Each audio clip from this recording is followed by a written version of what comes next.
Hello ladies and gentlemen, Willie here. Amazon has managed to do something truly surprising, not experiencing an uptick in players on peak day, that being Sunday, since the first major content patch 1.1 has released. That was Into the Void on November 18th with a 206,000 player peak, this Sunday 195,000 players, and it's expected to continue dropping off from that point.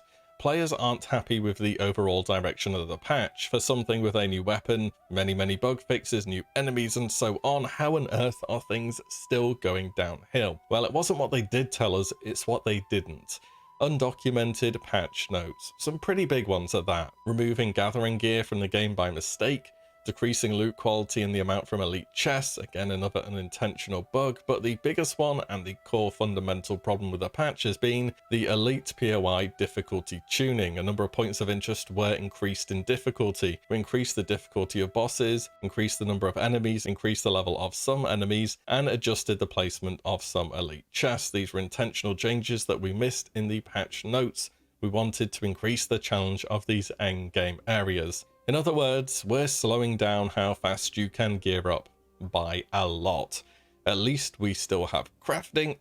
Wait to the experience to level that got nerfed as mentioned in the patch notes, which was a deliberate inclusion as well. That is despite crafting skills being among the least represented achievements, as we can see here on the Steam page. If Amazon are worried about player retention from the lack of content, let me tell you what this looks like to me. People aren't quitting because they're reaching the endgame and have nothing left to do. They aren't doing the grinds in the first place because they are not fun or engaging to do. Anyways, crafting aside, the elite point of interest nerf, the watermark nerf, it's going to take you much longer to hit the upper levels of gearing now, with scaling heavily affecting groups and solo players being left in the dirt. Just what on earth was the intention here?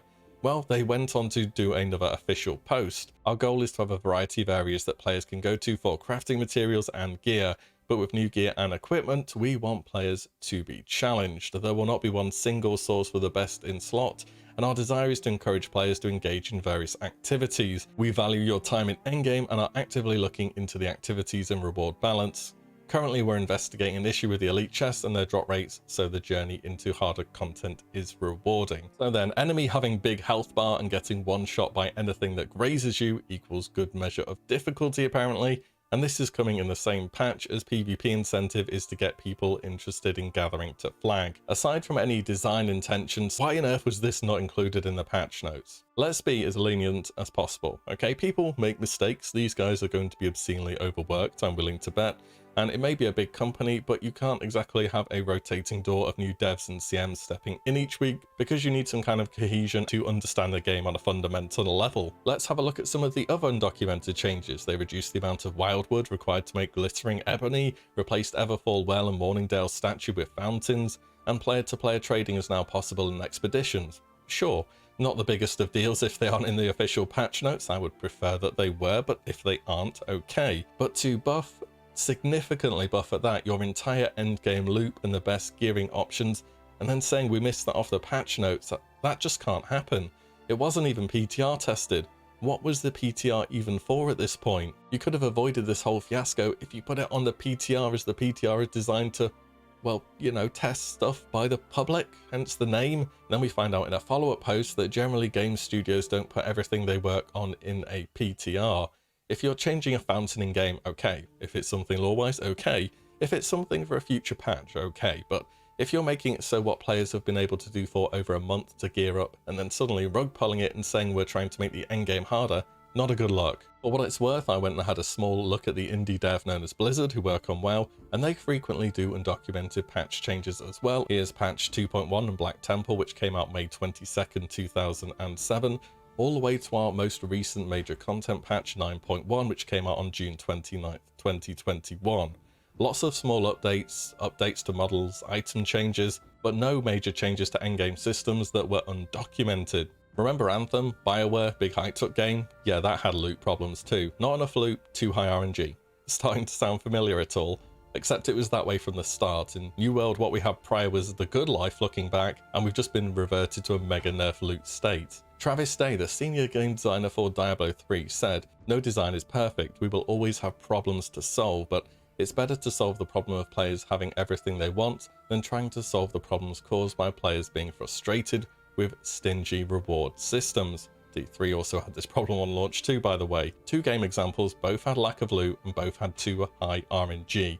Travis even made a post that was well received on the Anthem subreddit, going over the issues he found in the game, such as lack of granularity and difficulty, and players' agency to choose what they're farming rather than just being all RNG. At the moment, New World is extreme RNG on top of the watermark grind, on top of them just having made it far more inaccessible. The agency, to some degree, is through crafting, which got harder to hit higher levels. Even then, only the blueprint crafts are consistent, or there are the expeditions which need tuning orbs, which the materials have been lowered in the recent patch, but are still more of a limiting factor. They want us to gear through all the stuff that the game has, all the activities, but the daily chest / elite farming route was by far the best solution, and you've just cut it off for both the big groups and the more solo players, and people will always do what is the best way to do something within a game. To think otherwise is to create a game that goes against human nature and to blame people for not playing the game in the way you designed it, which is poor design in the first place. If you want to bring down the power of watermark farming from chests and elites, bring other stuff up and make it worth doing. Make it more generous. Make it so there are viable alternatives. Maybe even put guaranteed items with certain armor types or stats that drop from some events as they do in expeditions, so players will want to grind alternative things. Open up wars and invasions to casual skirmish modes without the territory or upgrades on the line,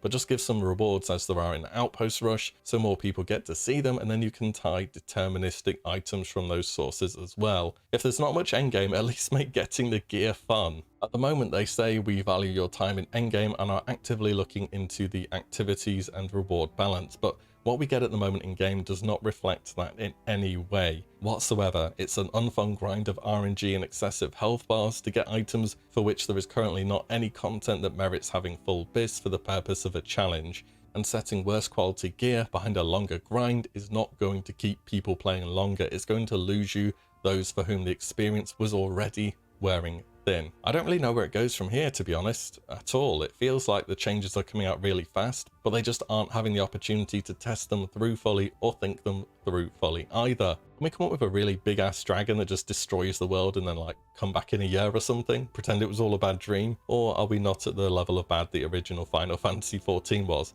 For reference, no, I don't think we are. It is a sorry state and an indictment on modern MMORPGs. I'd say I hope things turn around fast because they need to, but that's what they have been doing. They have been turning things around fast, and it's just made matters worse and worse. That's about all the thoughts on the patch though at the moment. Let me know how you're feeling about it all below. And as always, thank you so much for watching and listening in. I shall see you all in the next one very soon.